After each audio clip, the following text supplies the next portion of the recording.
Pemirsa, terima kasih Anda masih di Sketsa Bengawan. Majelis Hakim Pengadilan Tindak Pidana Korupsi Surabaya menjatuhi hukuman 4 tahun penjara kepada terdakwa mantan Kepala Dinas Pendidikan dan Kebudayaan Ngawi. Vonis terdakwa terbukti bersalah karena kelalaian dalam menjalankan tugas. Mantan Kepala Dinas Pendidikan dan Kebudayaan atau Dindik Ngawi, Muhammad Taufik Agus Susanto, dijatuhi vonis hukuman penjara 4 tahun dan denda Rp50 juta oleh Majelis Hakim Pengadilan Tipikor Surabaya dalam perkara korupsi dana hibah tahun 2022. Vonis tersebut jauh dari tuntutan Jaksa Penuntut Umum atau JPU, yakni 8 tahun penjara, serta denda Rp500 juta dan uang pengganti akibat kerugian negara sebesar Rp17,7 miliar. Dalam persidangan dengan Ketua Majelis Hakim Abdul Ghani, jika terdakwa tidak terbukti menerima uang hasil korupsi, melainkan bersalah karena kelalaian pelaksanaan tugas.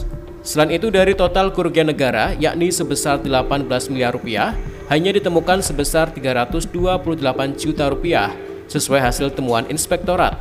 Karena ada pelanggaran dan penyimpangan yang dilakukan oleh penerima hibah. Dana tersebut juga telah dikembalikan pada kas negara oleh 6 lembaga penerima hibah. Ketua Tim Penasihat Hukum terdakwa Taufik, Faisal, menyatakan akan mengajukan banding terhadap putusan tersebut. Terlebih kliennya tidak sama sekali menerima uang hasil korupsi. Vonis terhadap Taufik hanya didasarkan karena kelalaian dalam proses verifikasi saat penyusunan rencana kerja dan anggaran, sehingga berujung pada masuknya lembaga penerima hibah dari pokok pikiran DPRD tanpa proses verifikasi.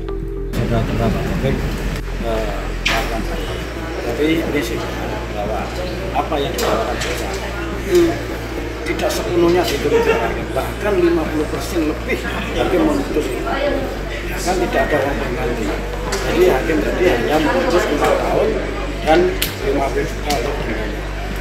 Nah, yang pertimbangan hanya pertimbangannya yang dipertimbangkan hanya menyalahgunakan kewenangan dan sudah kurang jelas untuk kerugian negaranya itu sama sekali tidak disinggung, hanya 358 ya, 358. Artinya apa?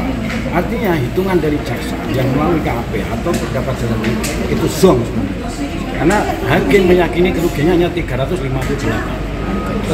bukan 18 miliar. Nah, pertimbangan yang dilakukan oleh hakim itu adalah mengenai verifikasi berkaitan dengan Busmadi, clear, berturut-turut boleh, dan saudara terdakwa tidak memutuskan sendiri, clear itu Busmadi.